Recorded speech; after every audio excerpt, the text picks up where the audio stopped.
दोस्तों, 18 सितंबर 2024 सोमवार के दिन करीब 400 वर्षों बाद एक दिव्य और दुर्लभ संयोग बनने जा रहा है, क्योंकि इस दिन साल की सबसे बड़ी पूर्णिमा भाद्रपद पूर्णिमा पड़ने जा रही है। दोस्तों, यह पूर्णिमा शनिवार के दिन पड़ रही है, जिस वजह से इस दिन 3 बड़े योगों का निर्माण हो रहा है, जो कि है धन लक्ष्मी योग, अमृत सिद्धि योग और गज केसरी योग।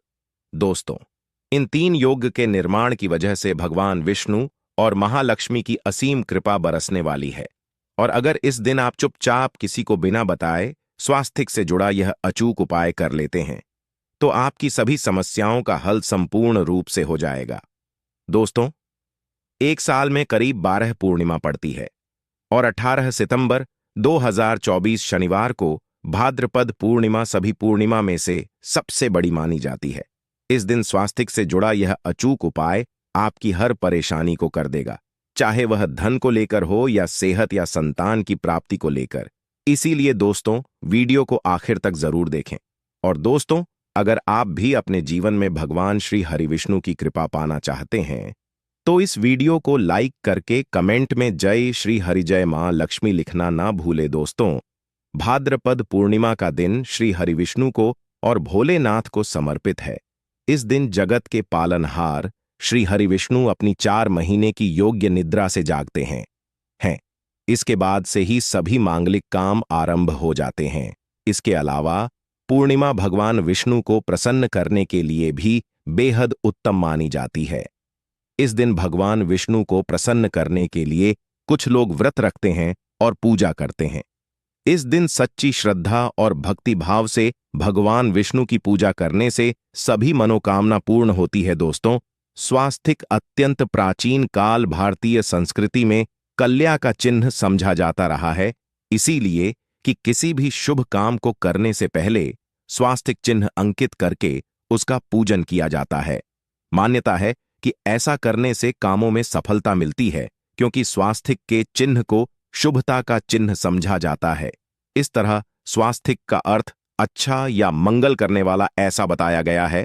मेन वर्णित है स्वस्थिक सर्वदा रुद्र, अर्थात सभी दिशाओं में सबका कल्याण हो। इस तरह स्वास्थ्य एक शब्द से किसी व्यक्ति या जाति विशेष का नहीं, परंतु संपूर्ण विश्व के कल्याण या वासुदेव की भावना निहित है।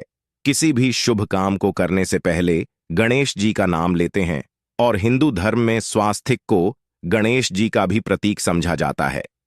वैसे तो किसी भी शुभ काम को पहले स्वास्थिक बनाकर ही थाली में रखते हैं और पूजा करते हैं, क्योंकि ऐसा करने से में खुशियां बढ़ती हैं। स्वास्थिक में 4 तरह की रेखाएं होती हैं और इनका आकार भी एक समान ही होता है। रावेद की भाषा में स्वास्थिक को सूर्य का प्रतीक समझा गया है और उसकी 4 भुजाओं को उपमा दी गई है। पौराणिक मान्यता है कि 4 दिशाओं यानी पूर्व पश्चिम उत्तर दक्षिण की ओर यह 4 भुजाएं इशारा करती हैं, और हिंदू धर्म में इनको 4 वेदों से जोड़कर भी कहा जाता है, यानी ऋग्वेद, यजुर्वेद, अथर वेद और सामवेद। स्वास्थिक की 4 रेखा सृष्टि से रचनाकार भगवान ब्रह्मा के 4 सिरों को दर्शाती हैं, और 4 पुरुषार्थ यानी 4 आश्रम, 4 लोग, 4 देवों यानी ब्रह्मा, विष्णु, महेश और गणेश की तुलना भी की गई है। इसके मध्य में जो बिंदु है भगवान विष्णु की नाभि मानी जाती है, जिसमें से भगवान ब्रह्मा प्रकट होते हैं, और स्वास्थिक की 4 रेखाएं एक घड़ी की में चलती हैं, जो संसार की सही दिशा में चलने का चिन्ह है। यह है स्वास्थ्य महत्ता। इस पूर्णिमा दिन घर के मुख्य द्वार पर शुभ मंगल चिन्ह स्वास्थिक स्वरूप बनाएं। आप चावल और कुमकुम की सहायता से बना सकते हैं, चावल और हल्दी के घोल से बना सकते हैं, या फिर कुमकुम यानी सिंदूर और घी, सिंदूर और तेल मिलाकर के भी बना सकते हैं। ऐसा करने से वास्तु दोष दूर हो जाता है। इससे मनोकामना हो कि पूर्ति हो जाती, घर से क्लेश कलह बेचैनी दूर हो जाती है। तंत्र मंत्र क्रिया से भी रक्षा होती है। इसे शुभ काम के पहले अंकित किया जाता है, क्योंकि स्वास्थिक को मान सम्मान, सफलता और उन्नति का प्रतीक समझा जाता है। स्वास्थिक हर दिशा से देखने पर एक ही सम्मान लगता है। आपने उल्टा स्वास्थिक की देखा होगा, परंतु उल्टा स्वास्थिक के उपाय अलग होते हैं और सीधे स्वास्थिक के उपाय अलग होते हैं। अगर जीवन बहुत परेशानियां हो तो पूर्णिमा के दिन तांबे या चांदी का स्वास्तिक प्राण प्रतिष्ठा करवाकर घर की चौखट पर लगवा दो। बाजार से अलग अलग साइज के मिल जाते हैं। उसे लाकर पूजा घर में रखकर पूजा करें। इससे घर में लक्ष्मी का वास हो जाता है। लक्ष्मी प्राप्ति हेतु चांदी का स्वास्तिक नवरात्रों में भी लगाया जाता है, परंतु सबसे अच्छा है कि सिंदूर और घी या तेल मिलाकर के यह या फिर चावल और हल्दी के घोल से बना दे के मुख्य द्वार पर स्वास्तिक बनाते हैं तो ज्यादा बड़ा मत बनाइए। 9 अंगुल से बड़ा बिल्कुल नहीं होना चाहिए। 3-4 अंगुल का बना यह उत्तम होगा। अगर आपके घर के सामने पेड़ या खंभा है तो वास्तु दोष उत्पन्न होता। ऐसे में वास्तु दोष के प्रभाव को स्वास्तिक रोकता है। स्वास्तिक का चिन्ह देवता को प्रसन्न करने के लिए खासकर बनाया जाता है। पूर्णिमा तिथि पर आप थाली में या चौकी पर स्वास्तिक बनाकर उस पर मूर्ति करते हैं तो देवता प्रसन्न हो जाते हैं। आप चाहे तो घर के मंदिर में इष्ट देवता के पास स्वास्तिक का चिन्ह रख सकते हैं। तो दोस्तों, स्वास्तिक के कौन कौन से उपाय घर में लाते हैं, धन प्राप्ति कराते हैं, जानते हैं इस वीडियो में। परंतु दोस्तों, उससे पहले आपसे रिक्वेस्ट करते कि वीडियो को लाइक जरूर करिएगा, दोस्तों को शेयर कर दीजिएगा, और अगर अभी तक आपने चैनल को सब्सक्राइब नहीं किया है तो चैनल को सब्सक्राइब करके बेल जरूर दबाइए। दोस्तों, इस पूर्णिमा पर मुख्य द्वार की दहलीज के दोनों तरफ स्वास्तिक का चिन्ह बनाकर उसकी पूजा करें। स्वास्तिक पर चावल की ढेरी बनाएं और एक एक सुपारी रख दें। तो ऐसा करने से अपार धन की प्राप्ति होती है, कामों में सफलता मिलती है।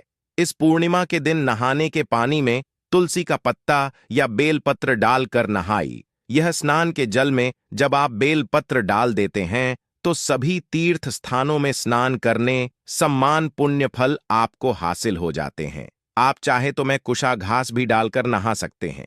पूर्णिमा पर भगवान श्री हरि विष्णु जी के साथ ही मां हौल लक्ष्मी और भगवान शिवा की पूजा करें। इस दिन इनके संयुक्त पूजन से आपके जीवन की सारी परेशानियां समाप्त हो जाती हैं। इस दिन आप अपने घर के पूजा स्थान पर एक में कुमकुम से स्वास्तिक बना लें। स्वास्तिक के ऊपर थोड़े से अक्षत और एक सुपारी रख दें। इसे 21 दिन तक वही रहने दें। बाद में सुपारी को उठाकर की मूर्ति के पास रख दें। 2 दिन तक यह बने रहने से आपके जीवन में कभी धनन की कभी कमी नहीं होती। इस पूर्णिमा पर आप यह उपाय कर लेंगे तो लंबे समय तक यह आपको लाभ देता रहेगा। पितरों की कृपा पाने के लिए भी स्वास्तिक काम आता है। इसके लिए स्वास्तिक का चिन्ह घर के मुख्य द्वार के गोबर से बनाना चाहिए। इससे घर की सुख शांति बनी रहती है, पितरों की कृपा बरसती है। दोस्तों, कहा जाता है कि पूर्णिमा के दिन पीपल की जड़ में अगर 1 लोटे जल में 1 चुटकी काले तिल और थोड़ी सी शक्कर डालकर जल अर्पित करें तो इससे पितृदेव की विशेष कृपा मिलती है और धन लक्ष्मी भी प्रसन्न हो जाती है। धन दौलत सुख समृद्धि यश मान सम्मान में वृद्धि होती चली जाती है। अगर आपकी कोई विशेष मनोकामना है, उस मनोकामना की पूर्ति के लिए आप एक विशेष उपाय कर सकते हैं। दोस्तों, कई बार लंबे समय तक हम किसी मनोकामना को लेकर चलते हैं, अनेक प्रयासों बाद भी पूर्ण नहीं हो पाती। ऐसे में पूर्णिमा के दिन आप आसपास के किसी भी मंदिर में जाकर मंदिर की दीवार पर सिंदूर से उल्टा स्वास्तिक बना दें। मनोकामना पूर्ति की प्रार्थना भगवान से करें, जरूर पूर्ण हो जाएगी। और जब आपकी मन्नत पूरी हो जाए तब जाकर वहीं पर सीधा स्वास्तिक बना दें और भगवान को धन्यवाद दें। इस पूर्णिमा पर भगवान श्री हरि की पूजा करेंगे तो उन्हें 2 हल्दी की गांठें जरूर अर्पित की और बाद में हल्दी की गांठ को पीले कपड़े में लपेटकर तिजोरी में रख दें। आपने पहले भी हल्दी की गांठें रखी हो ई है तो उसको ही पूजक वापस रख दे। दोस्तों, पूर्णिमा पर विष्णु जी की पूजा में उन्हें केसर कमल का पुष्प के लिए गेंदे का फूल अर्पित करें। जिस थाल को आप गन्ने से बजाएंगे उस थाल में भी सिंदूर से एक स्वास्तिक का चिन्ह जरूर बना लें। उस स्वास्तिक के दोनों तरफ 2 खड़ी रेखाएं भी बनाएं। फिर उस थाली को हुए प्रभु को जगाए मंगलाचार कीजिए। यह स्वास्तिक का चिन्ह आपके जीवन की सारी परेशानी को दूर करेगा, जीवन में खुशी। इस पूर्णिमा के दिन विशेष मंत्र का जाप जरूर करें। आप मंत्र का जाप कर सकते हैं या फिर विष्णु जी के महामंत्र ओम नमो भगवते वासुदेवाय का, इसमें से किसी भी एक मंत्र का जाप कर सकते हैं। जो भी मंत्र आसान लगे उसका जाप कर ले। इस पूर्णिमा के दिन अपनी मनोकामना की पूर्ति के लिए यह उपाय कर सकते हैं। आप तुलसी में जब जल अर्पित करेंगे तब एक लोटे में जल लेकर कर उसमें छुटकी हल्दी 2-4 बूंदे, दूध, थोड़ी सी मिश्री और एक छुटकी अक्षर डालकर ही अर्पित करें। और शाम के समय तुलसी के समक्ष घी का दीपक जलाए, इस दीपक में एक सिक्का रख दें और बाद में इस सिक्के को उठाकर संभाल के रखें। तुलसी को विष्णु प्रिय भी कहते हैं, इसलिए देवता जब जागते हैं तो सबसे पहले प्रार्थना तुलसी की सुनते हैं। वैसे यह सिक्का रोज के दीपक में भी आप डालकर दीपक जला सकते हैं। ऐसा करने से एसएस का सिद्ध हो जाएगा। फिर जब भी महत्वपूर्ण काम से आप घर से बाहर हैं तो इस सिक्के को साथ में रख कर निकले। आपको काम में सिद्ध जरूर हासिल मिलेगी। इस दिन दीपक का उपाय जरूर ही करें। एक दीपक घर के मुख्य द्वार पर अंदर की तरफ से या फिर पास के किसी मंदिर में, एक दीपक तुलसी के नीचे, एक दीपक अपने घर के पूजा स्थान पर इस दिन जरूर जलाए। पूजा के बाद आरती जरूर करें। आरती की थाल में कुमकुम से स्वास्तिक बनाकर उस पर फूलों की पंखुड़ी और 2 अक्षत रखकर फिर दीपक जलाकर प्रभु की आरती करें। सर्वोत्तम होगा। परंतु याद रखें कि भगवान श्री हरि विष्णु को अक्षत अर्पित नहीं किए जाते, मां लक्ष्मी को अर्पित किए जाते हैं। अगर विष्णु जी को अर्पित करना चाहते हैं तो हल्दी से रंगाकर रर ही पी ले। अक्षत अर्पित करें तो दोस्तों विधि विधान से इस दिन पूजा आराधना करें, स्वास्तिक के उपाय जरूर करें और विष्णु जी के साथ ही शिवाजी और माता लक्ष्मी की असीम कृपा पाको बनाए। दोस्तों, भगवान विष्णु की कृपा के लिए इस पूर्णिमा के दिन स्नान करते समय पानी में एक छुटकी हल्दी डाल लें। इसके बाद स्नान करें और पीले रंग के वस्त्र धारण करके भगवान विष्णु की विधि विधान से साधना करें। इस पूर्णिमा के दिन श्री हारिका सबसे पहले गाय के दूध से और फिर शंख में गंगा जल भरकर स्नान कराए। इसके बाद उन्हें पीले रंग के वस्त्र अर्पित कर कर मानता कि इस पूर्णिमा के दिन ऐसा करने से भगवान विष्णु का विशेष आशीर्वाद हासिल होता है। इस पूर्णिमा के दिन भगवान विष्णु की पूजा करते समय उन्हें केसर अथवा पीले चंदन या हल्दी का तिलक लगाए। साथ ही साथ भगवान विष्णु के प्रिय पीले रंग के फूल और पीले फल चढ़ाए। मान्यता है कि इस उपाय को करने से भगवान विष्णु शीघ्र ही प्रसन्न होकर भक्तों को मनचाहा आशीर्वाद देते हैं। आपके नजदीक भगवान विष्णु का मरना हो तो आप भगवान विष्णु के अवतार भगवान श्री कृष्ण की मूर्ति की भी पूजा करके इस पूर्णिमा का पुण्य फल हासिल करें। ईश्वर की साधना आराधना में मंत्र जप का विशेष महत्व होता है। ऐसे में राम दरबार की तस्वीर अपने घर में लेकर आए और श्री राम दरबार की तस्वीर का पूजन करें, या उनकी मूर्ति या उनसे जुड़ी किसी तरह की कोई चीज आपके पास है तो आप उनका पूजन करें। सारे देवी देवताओं का आपको आशीर्वाद मिल जाता है। हनुमान जी से लेकर सीता माता, भगवान श्री राम और अन्य देवी देवताओं का भी आशीर्वाद मिल जाता है। निश्चित तौर पर अपने घर के पूजा घर में एक साथ आप यह तस्वीर रख सकते हैं। इससे आपके जीवन में राज्य योग की हासिल हो सकती है। दोस्तों, इसी तरह यदि आप अपने घर के पूजा घर में या किसी अन्य स्थान पर यदि कोई तस्वीर रखना चाहते हैं और उसे लगाकर अपने घर में लाभ हासिल करना चाहते हैं तो अपने घर में या पूजा आपको निश्चित तौर पर त्रिदेव की तस्वीर या मूर्ति एक ही स्थान पर लाकर अवश्य रखनी चाहिए। ब्रह्मा, विष्णु और महेश, इन तीनों की संयुक्त से एक साथ तस्वीर अपने घर के मंदिर में या अपने घर में कहीं भी लाकर रख देनी चाहिए। समझा जाता है कि इन 3 देवताओं के एक साथ दर्शन करने मात्र से हमारे बड़े से बड़े विघ्न और बड़े से बड़े कर्ष ऐसे ही समाप्त हो जाते हैं। इसी वजह से इन तीनों की एक साथ में तस्वीर या मूर्ति लाकर आपको पूजा अवश्य करनी चाहिए।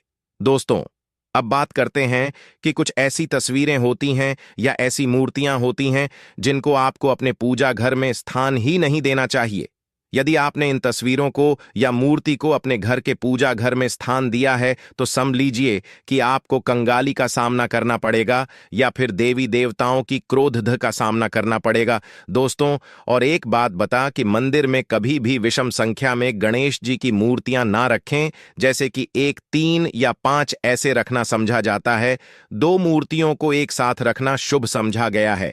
यदि आप सिर्फ गणेश जी की मूर्ति रखते हैं तो इसके अलावा किसी भी तरह की मूर्ति आपको नहीं रखनी चाहिए। दोस्तों, स्थापित करते वक्त ध्यान दें कि गणेश जी का चेहरा सदैव घर के मुख्य दरवाजे की तरफ होना चाहिए, ताकि आपको अच्छे और सच्चे धन लाभ की हासिल हो। और इस बात का ध्यान रखें कि घर में अंगूठे से बड़े आकार का शिवलिंग आपको भूल कर भी नहीं रखना चाहिए। सदैव एक छोटा सा शिवलिंग रखें और इससे ज्यादा शिवलिंग नहीं रखने चाहिए। दोस्तों, वैसे तो कोई अपने घर में शिवलिंग रखना ही नहीं चाहिए। उसके बाद भी यदि रखते हैं तो अंगूठे से बड़े आकार का शिवलिंग आपको नहीं रखना चाहिए। आप छोटा शिवलिंग रख दें और ध्यान रखें कि एक से ज्यादा शिवलिंग आपको भूल कर भी नहीं रखने हैं। घर में यदि आप शिवलिंग रखते हैं तो शिवलिंग के ऊपर आपको तुलसी भूल कर भी अर्पित नहीं करनी चाहिए। यदि आपने शिवलिंग रख लिया है और उस पर तुलसी अर्पण कर दी तो देवी देवताओं के का आपको सामना करना पड़ेगा। दोस्तों, मंदिर में यदि आप जी की तस्वीर रखना चाहते हैं, आप हनुमान जी के अनन्य भक्त हैं, तो बैठे हुए हनुमान जी की मूर्ति ही रखें। उन्हें शिवा का 11 रुद्र अवतार समझा जाता है, इसलिए उनकी भी शिवलिंग की तरह ही मूर्ति रखें। साथ ही जो पति पत्नी होते हैं, नए वैवाहिक जीवन की शुरुआत करते हैं, तो हनुमान जी की मूर्ति या तस्वीर को अपने कमरे में, अपने बेडरूम में आपको भूलकर भी नहीं रखनी चाहिए। अन्यथा इससे जीवन कई तरह के दोषों का सामना करना पड़ता है। दोस्तों, हनुमान जी ब्रह्मचारी हैं, तो इस आपको अवश्य ध्यान रखना चाहिए।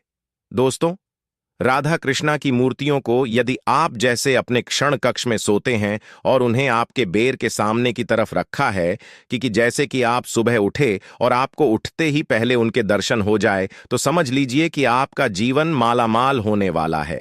किसी भी तरह का कोई दोहक धन की चिंता आपके जीवन में रहेगी। दोस्तों, इसी तरह यदि माता दुर्गा की तस्वीर आप अपने घर में लेकर आना चाहते हैं और चाहते हैं कि माता दुर्गा की तस्वीर के माध्यम से आप जीवन में समृद्धि देखें, तो दोस्तों भूल कर भी आपको माता दुर्गा की क्रोधित अवस्था की तस्वीर, जैसे कि महाली की तस्वीर या फिर महिषासुर का वध करते हुए या क्रोधित अवस्था में माता लक्ष्मी की माता दुर्गा की तस्वीर लाकर आपको उनकी पूजा नहीं करनी चाहिए। दोस्तों, सदैव और सुंदर मुख वाली तस्वीर ही अपने घर के अंदर लाकर पूजा करनी चाहिए। इसे बहुत ही शुभ और मंगलकारी समझा जाता है। दोस्तों, इस बात का ध्यान रखें कि यदि आप अपने घर में मूर्तियां रखते हैं तो आपको इन पर भूलकर टूटे चावल नहीं चढ़ाने चाहिए, और बेहतर होगा कि आप हल्दी में चावल को पीला करके ही वह चावल चढ़ाएं। किंतु टूटे हुए चावल आपको भूलकर भी माता लक्ष्मी को या अपने घर में देवी देवता नहीं चढ़ाने चाहिए।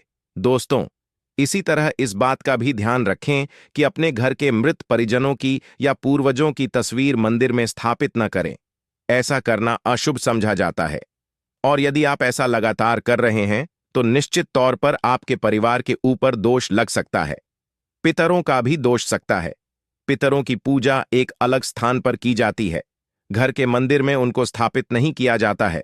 दोस्तों, इसी तरह भगवान भैरव की तस्वीर या भगवान शनिदेव की, राहु केतु की, इस तरह की तस्वीरें अपने घर में नहीं लेनी चाहिए।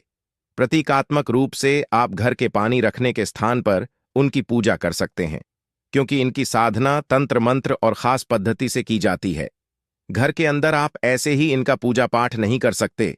तो दोस्त, आज के लिए बस इतना ही आपसे निवेदन है कि आप हमारे चैनल को सब्सक्राइब करें और अपने दोस्तों के साथ शेयर करें। आप सभी का धन्यवाद।